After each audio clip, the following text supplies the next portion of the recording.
the 10 principles. First one is understand the scope of the project. So here, without a roadmap, it's not possible to identify in which direction we are moving, whether we are moving in a right path or wrong path. So here, while developing a project also, scope, it helps a software team to reach the destination or to develop the project in a right path. It helps the software team to reach the destination. Second one is involve stakeholders in planning activity. So stakeholders, they mainly define, so they define priorities and establish project constraints.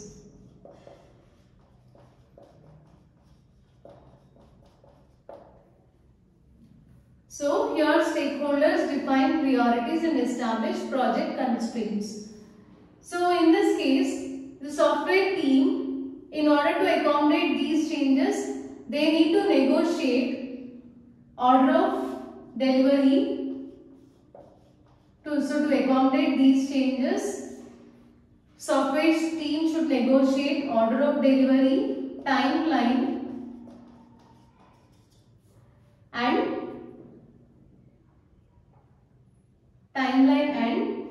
other project related issues.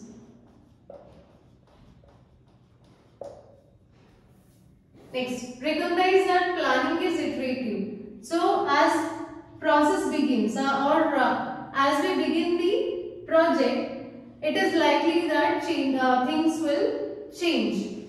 So in this case, in order to, here plan should be adjusted to accommodate these changes. Okay. So again in this case, so if you consider either iterative or incremental model, they mainly dictate replanning, right? So once a project is delivered or once a software increment is delivered, so based on the feedback received from the customer or user, they will conduct replanning. So replanning will be conducted in either iterative or incremental models. So recognize that planning is iterative. Fourth one is estimate based on what you know. So here estimation should be done. It can be either related to, so estimation, it mainly provides indication of effort, cost and task duration. So these are estimated based on team's current understanding of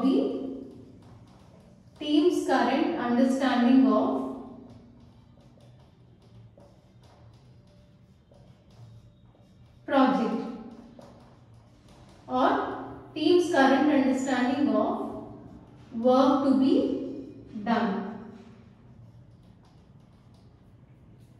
So here estimates, so this principle, it suggests you to provide estimate regarding either effort or cost or task duration. So these will be estimated, these things will be estimated based on understanding among the team members regarding the work to be done.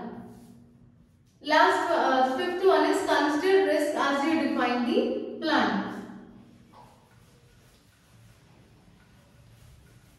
Consider risk as you define plan. So if you have identified risks with high impact or risks that have high impact or high probability,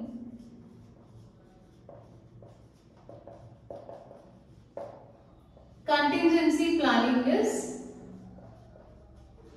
essential.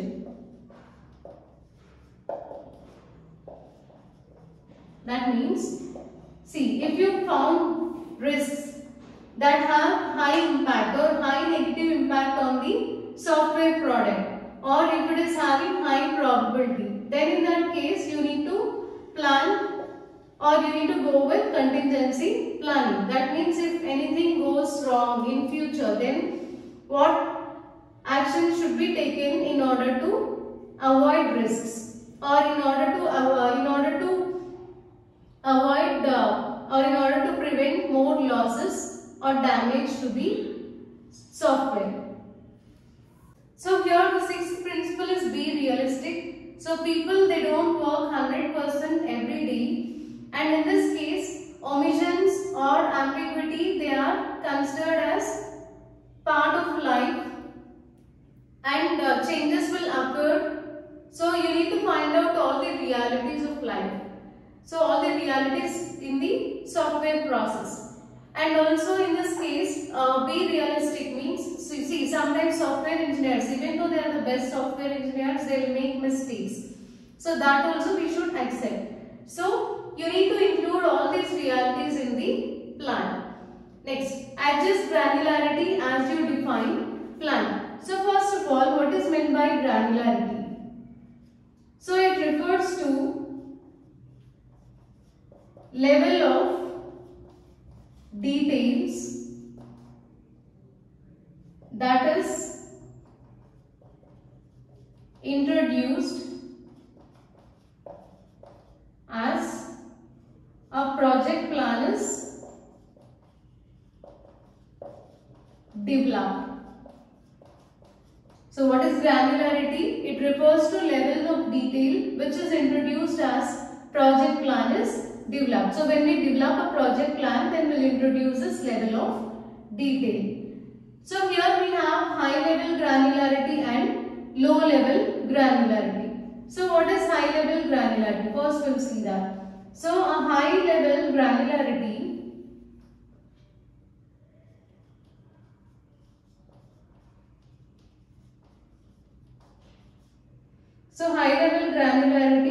plan,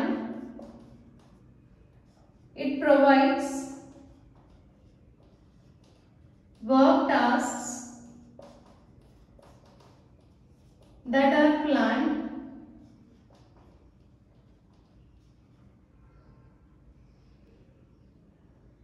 over short time increments. So high level granularity plan, it always provides work tasks that are planned over short time increments. Whereas low level granularity, it is also similar to high level granularity, but the only difference is this low level granularity provides work tasks which are planned over long time increments. So in high level granularity we consider short time increment, whereas here in low level granularity work tasks are planned over long time increments. Next, define how you intend to ensure quality. So how to ensure quality?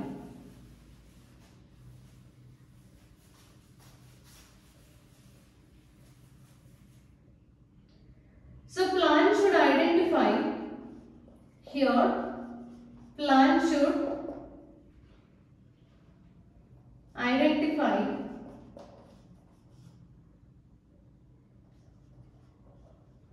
how software team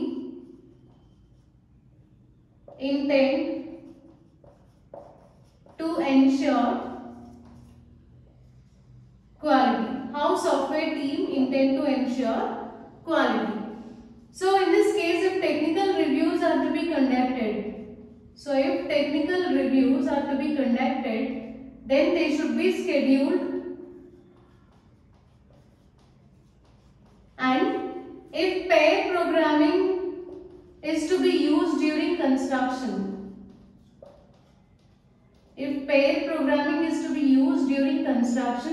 then that should be explicitly mentioned within the plan.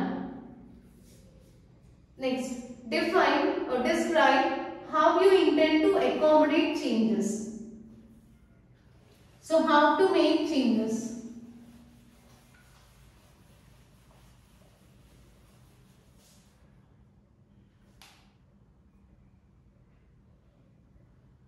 So here, identify how changes are to be accommodated. Identify how changes are to be accommodated as software engineering. I'll write it as SC. As software engineering work proceeds.